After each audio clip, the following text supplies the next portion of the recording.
Good morning, children. This is Gautam Kumar teaching you history, and the topic is what, where, how and when. तो ये आपके इस chapter का third part है। इसमें हम लोग आज जानेंगे ट्रैवलिंग क्यों होती थी, manuscript, inscription, what do dates mean and letters with dates. तो देखिए, ट्रैवलिंग जो उस समय होती थी वो होती थी जब कोई नेचुरल डिजास्टर हो जाता था, जैसे बाढ़, भूकंप, तूफान या सूखा, अकाल पड़ जाना। उसके बाद जंगली जानवरों के शिकार के लिए भी माइग्रेट करते थे, कभी पानी की तलाश में माइग्रेट करते थे। उससे पहले देखें तो लोग गुड क्वालिटी स्टोन जहाँ मिलते थे वहाँ चले जाते थे। तो इस तरह से आज जो माइग्रेट होता है, पहले माइग्रेट, उसमें दो एक कॉमन चीज जो है वो है लाइवलीहुड। आज हम माइग्रेट करते हैं, दूसरे जगह जाते हैं पढ़ाई के लिए, घूमने फिरने के लिए या इलाज करवाने के लिए या नौकरी करने के लिए।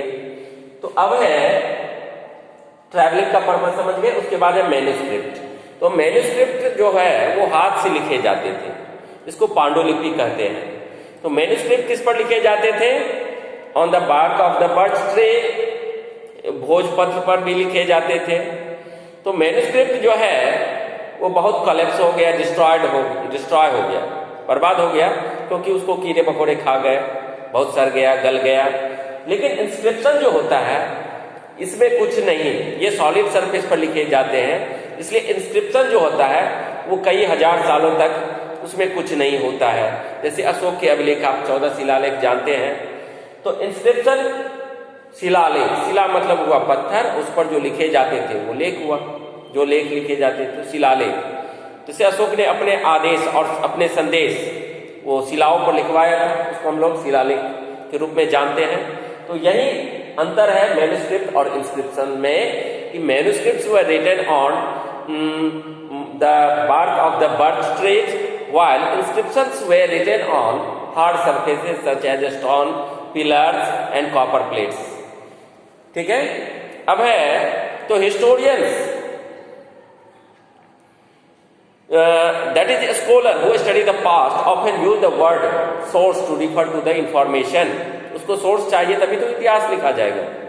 जैसे archaeologist also look for bones of animals, birds, fish, ये सभी कंकाल जो मिले हैं तो उससे भी इतिहास का पता चलता है।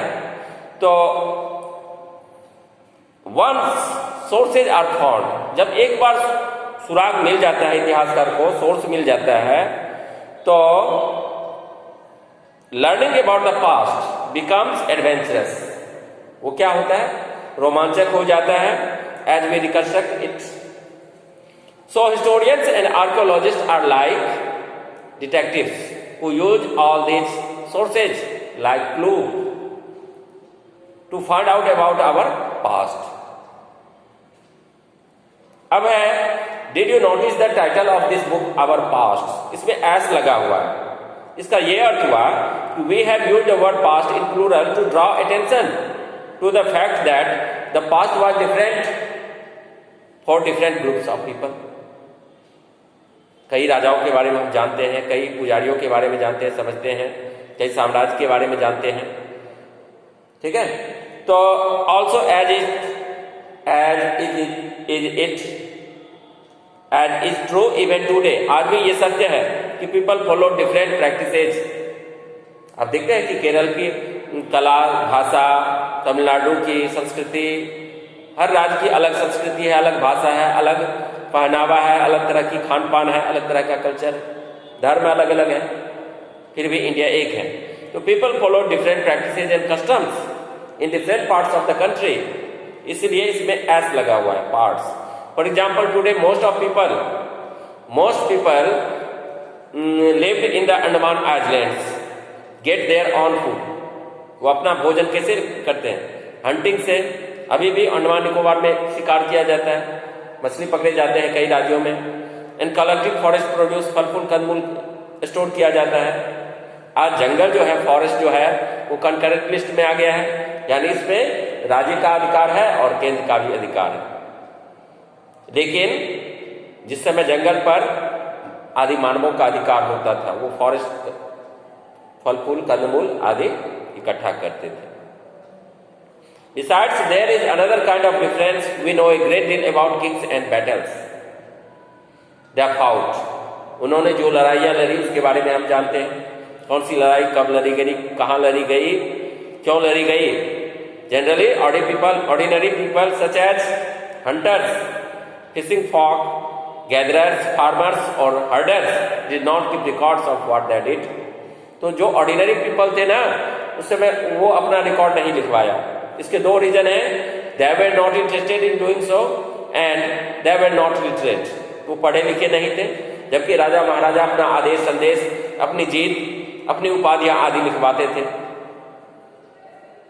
ठीक है, तो यही कारण है कि ordinary people did not keep records of what they did. While archaeology helps us to find out about their lives. There is much that remains unknown. अब what do dates mean? तारीख क्या है? हम इतिहास में जानते हैं कि कोई लड़ाई कब हुई, जैसे तराइन की the battle of Tarain, the first battle of the Tarain 1191, दूसरी लड़ाई 1192, हल्दी घाटी की लड़ाई 1576, खानवा का युद्ध, चंदेरी का युद्ध, घाघरा का युद्ध, first world war, second world war, काफी लड़ाई के बारे में हम जानते हैं। ऐसे सैकड़ों बैटल हैं जिसके बारे में हम जानते हैं। तो हिस्ट्री में डेट्स क्या होता है ये जान लीजिए। डेट्स जो होता है, आप लोग ईसा मसीह का नाम सुने हुए हैं, जीसस क्राइस्ट। जीसस क्राइस्ट से के जन्म से पहले का जो काल है उसको बीसी में लिखा जाता है, यानी बिफोर क्राइस्ट, या उसको हम बीसीई भी लिख सकते हैं, बिफोर कॉमन एरा। जैसे मान लीजिए कि हड़प्पा काल आता है, बीसी में लिखा जाता है। ऋग्वैदिक काल आता है, बीसी में लिखा जाता है 600 बीसी पहले, या मौर्य वंश, शुंग वंश, कन वंश आदि सब बीसी में आता है।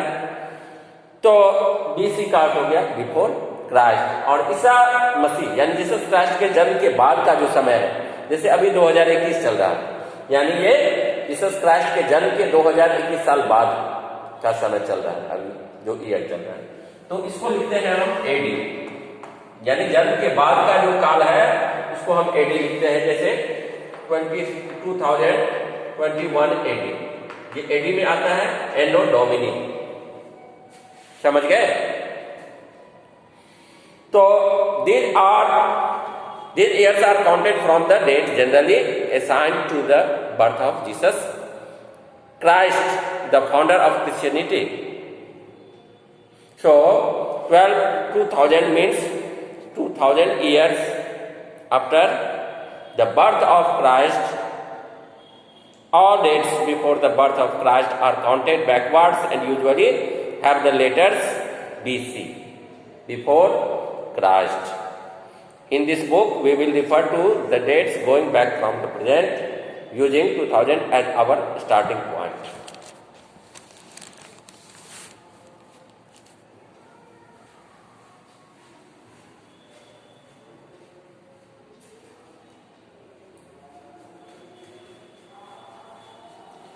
अब है लेटर्स विद डेट्स। समझ गए ना? एडी बता दिया मैंने, बीसी बता दिया, बीसी या बीसीई भी हम लिख सकते हैं। इल्सवेयर अब आप देख सकते हैं कि we have seen that inscriptions were inscribed on hard surfaces. Many of these were inscribed several hundreds of years ago. आप देख सकते हैं यहाँ डेसिफरमेंट, सब आकृति है, जंगली जानवरों का आकृति है, ठीक है, बाघ है, कौवा है, वेपन्स, ठीक है। तो one of the most famous stories of decipherment comes from Egypt. Egypt, मिस्र जिसे कहते हैं, a country in North Africa. मिस्र जो है नॉर्थ अफ्रीका का एक देश है। There were kings and queens about 5000 years ago. ये 5000 साल पहले वहां राजा रानी होते थे। Rosetta is a town on the north coast of Egypt, यानी इजिप्ट के नॉर्थ में एक रोसेटा है। And here an inscribed stone was found, यहाँ एक ऐसा शिलालेख मिला है which contain inscriptions in 3 different language, जिसमें 3 भाषाओं में लिखा गया है, and scripts Greek and 2 forms of Egyptian. Scholars who could read Greek figured out that the names of kings and queens were enclosed in a little frame. उसमें राजा रानी का नाम लिखा हुआ है, ठीक है. They then placed the Greek and the Egyptian signs side by side, और बगल में Egyptian sign भी है. They then placed the Greek. उसके बाद है, as you can see, a lion stood for L, उसको L में इंडिकेट किया गया. A bird for A. Once they knew what the letters stood for, इससे पता चलता था कि उस लेटर का मीनिंग क्या होगा. They could read other inscriptions as well. तो बच्चों, इस वीडियो में ये चैप्टर कंप्लीट हो गया और इसका पीडीएफ मैं कल भेज दूंगा आप लोगों को. पीडीएफ नोट कर लीजिएगा, क्वेश्चन आंसर का अभ्यास कर लीजिएगा, ठीक है. आज के वीडियो में इतना ही, फिर अगले वीडियो में मिलते हैं. Thank you.